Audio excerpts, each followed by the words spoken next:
you get to really slap back a lot of things at Duck Hunt. And there's definitely a considerably less amount of things for you to worry about. It's Lucina. Big sword go brrr. There's one concern, though. I always try to bring this up, and it's not like my most insightful thing ever, but, you know, whenever there's a matchup where one character has a projectile and the other does not, I usually think to myself that that's going to have to play some sort of role in how the matchup plays out. And not only does Duck Hunt have a projectile, but, you know, they've got 3, so, you know, it's going to be a uphill battle for Eric to find his way in. But once he does, I don't even know if it's going to be that easy of a time because none of Marth's attacks are particularly fast. So even you can't play outside boxing, and you can't really play inside boxing. I feel like at the range that Mr. Lee really wants to be playing at, we'll be seeing him like slap back a lot of the cans, a lot of the clay pigeons as well, that Zane would want to be using from disadvantage to be able to get out of really tricky spots, just by nature of not having your hitbox there, not really having to worry with can trading all the time. I think that's going to be pretty important. Yeah, for sure. I mean, yeah, Mr. Lee's going to want to keep that distance, not too close, not too far. Of course, you know, when you got a sword, you want to stay exactly one sword length away. And we'll see if he can pull that off. So game 1 going to be starting off on Final Destination. You know what? I stand corrected. That hitbox is big, dude. Which one? The can explosion. Oh, yeah. It's bigger than I thought. It's funny. Right now, Zane in a bit of a tricky spot. I like the way that they landed behind the can. Like, once again, using it as sort of a shield. Really just saying, hey, you can't go past this point or you're going to explode. Not even, oh, wow, this gunman is doing a lot right now of just extending these hitboxes. But yeah, not even necessarily landing behind the can as a wall. This is like his doubles partner right now. He's just landing behind his teammate. The can is just there for him. Wow, Zane is just doing an amazing job of keeping Mr. Lee out. He's just not been able to get in right now. Amazing option coverage, but a little bit too slow on the dash grab. Mr. Lee is going to be able to find it. Beautiful nice tech. Going off stage like that and then hitting an opponent towards the stage ends up actually putting you in a pretty nasty place to be in. More often than not. Trading text back and forth, and that air dodge, like you said, the grab box was so big on that air dodge, and then both of them being sent out like that, I was a little scared. I was wondering who was going to get hit first. Look at that setup. You can just run up and grab for free. You got a shield. You can't get shot.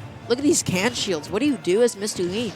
What, like, you can't grab, you'll get exploded by the can. No. You know, you can't try to swing there either. No, sometimes what you have to do is recognize, oh, that up tilt, so big.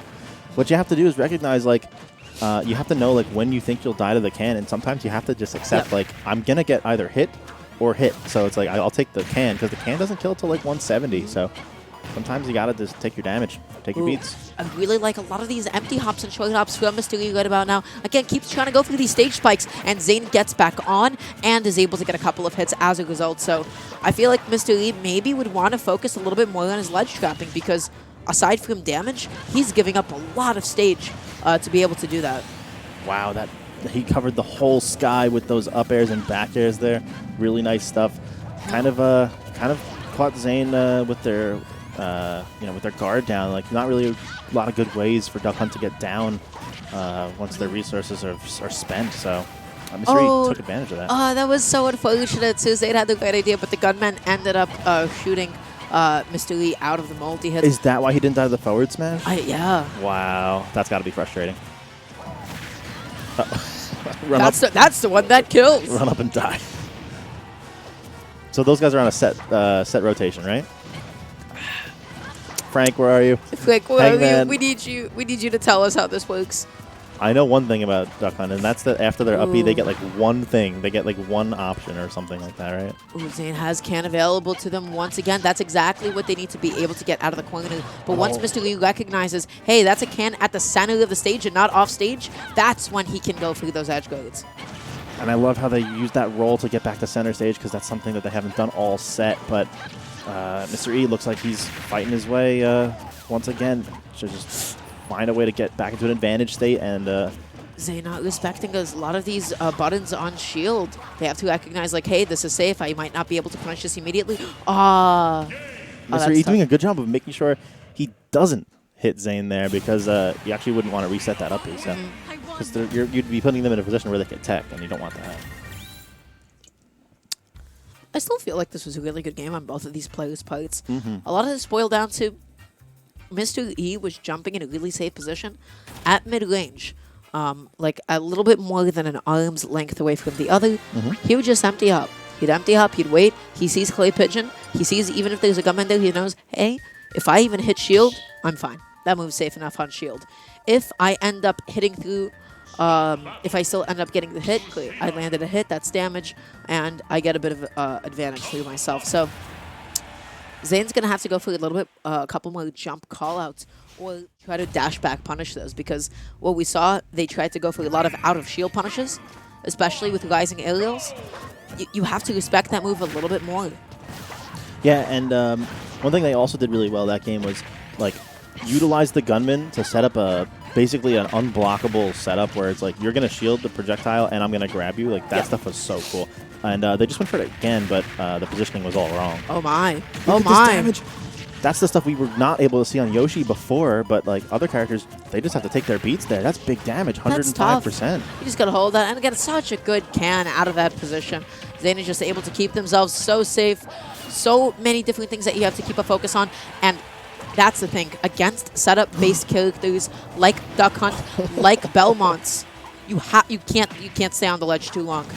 Timing mix-ups are important, but there is a time when all of your options are covered because you waited too long. And like I said before, sometimes when you know all your options are covered, you have to just remember which is the best thing to get hit by because you do have to get hit. It's a scary thing, you know? You just got to take the hit at some point. If you take the hit, you can try to reset the situation. Maybe recover high or something, yeah. Oh, no.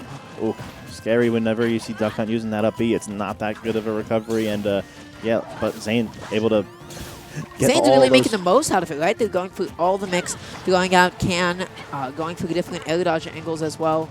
Sometimes even throwing out an attack. No tech there. Looks like Zane had something in mind there, but he's going to have to improvise anyway.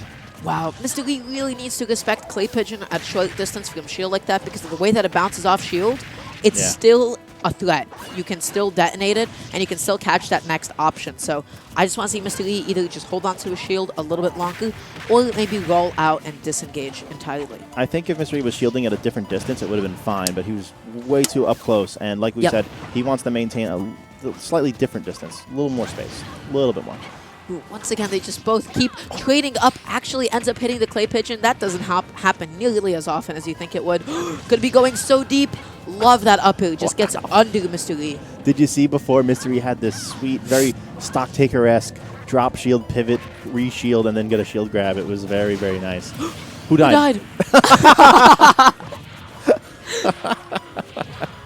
Same great soul. Dude, when you're done, can I borrow it? It's a time show blade cell. Yeah. Mr. Lee still. Look at that patience. Look at that. Like Mr. Lee was already drifting in. He didn't want to get ledge trapped. He wanted to get back onto the stage, but Zane was like, "Hey, here's a big active hitbox for you to worry about." But you see how Mr. Lee didn't die to the can until 171. Just got to keep that in mind for when you're on the ledge. Like which thing you want to get hit by. You got to choose the can. Wow, Zane's Clay Pigeon follow-ups just always seem so tight. Like, they always have a follow-up ready, no matter the spacing, no matter the percent. Yeah, but hard to have a follow-up when you're stuck in the corner and you've got Lucina swinging the big sword. Oh, my God. Used every trick to get out of the corner there, but just ended up working their way back into the other corner. Look at that patience. That time, Zane respected the button on shield, just said, hey, that's fine. You can go ahead and get it. Almost able to find the kill with uphill. Not quite yet. Oh, my F-smash. God. He's Isn't going to be able to do it. Oh, no. Look at Mr. E so animated in his chair. No, Zane. No, Zane. You had it. Oh, Mr. E lived by the skin of his teeth. By the skin of his teeth. Oh, wow. That setup was so cool. Zane just said, see ya. Just dipped. Damn. That's tough. You just got to hold that. Oh, man. That was the game. They had everything they needed, but then they ran off with the neutral, and I was like, whoa, what's going on? I'm just shaking my head. I hate it. I Yeah, hate it. It is what it is. Gamers, we're going to be going to Game 3, potentially the last game of Win or Lose Finals, or maybe one of many more to come, depending on how well Zane does. So Zane, once again, just love the way that they're using Can to cover themselves, just keep themselves so safe. But how do you mentally recover from that? You know, like you can't dwell on it, Yeah. but like, you know, it's in the back of their head. Like, you know, that game was mine. Like I should be up 2-1 if I win this. You know, like that kind of stuff. Like, Mr. Lee had that, but ended up drifting back just a little bit. Zane tries to go through the reversal. Mr. Lee's reactions are just so solid. He positions himself and is always ready to catch an air dodge, always able to catch a jump. Oh my. Mr. E doing a great job of ledge play there, just deciding I'm going to be the first one to get off the ledge and make sure that you are going to have a hard time when you get back on stage. Good stuff. Ooh, Zane's got to remember just how floaty Lucina is. She still has the ability to be able to get onto the platform. Tries to go for the double clay pigeon, but Zane going to be actually dropping it. Yeah, I mean, maybe didn't realize like at 112 this combo is going to be a little different. And now we see Zane trying to recover high a little bit, maybe getting sick and tired of being ledge trapped, which honestly pretty understandable. Can finally going to be able to give them the coverage to get back onto the stage. Back throw into the overheated Can. No, it's not going to happen. Ugh. What was that? That was the wonkiest hitbox ever. Yeah. That's Duck Hunt sometimes. He's a funny lad. Zane kind of realizing that your only way out of this shielding position is if you jump, and I'm going to cover that jump with a nice up air. And up air is just so disjointed that you can still land safely and not have anything to worry about. That move is big. That move is active. It's strong. People sleep on some of his buttons. All of Duck Hunt's aerials are disjointed. That duck counts as a sword. So. Yep. But Zane just not able to find that landing again. I just feel like they keep on opting to get back onto the stage and never to the ledge, and Mr. Lee is capitalizing on that quite a bit. Oh, wow. Yeah, Look at his confidence. All the momentum, all the confidence, it's in Mr. E's favor, and it just looks like that Eric is running away with this one. Ooh, weak hit forwarder into a grab to get that follow-up. That was really well played. And a beautiful spot touch. Now Mr. Lee understands, hey, at this range, if I see you throughout this button, I can safely do this. I no longer have to worry about another play pigeon. I like that he's adapted from shielding at that range to spot dodging. Because like you said, it's not safe to shield that move, even though you have some distance between you and the Duck Hunt. Oh, wow. This could definitely be a good about now. What a tech. Wow. I don't even know how you're teching. Like the camera is all over the place, but man, that momentum was sick at the end. Mr. E said, I know what I must do.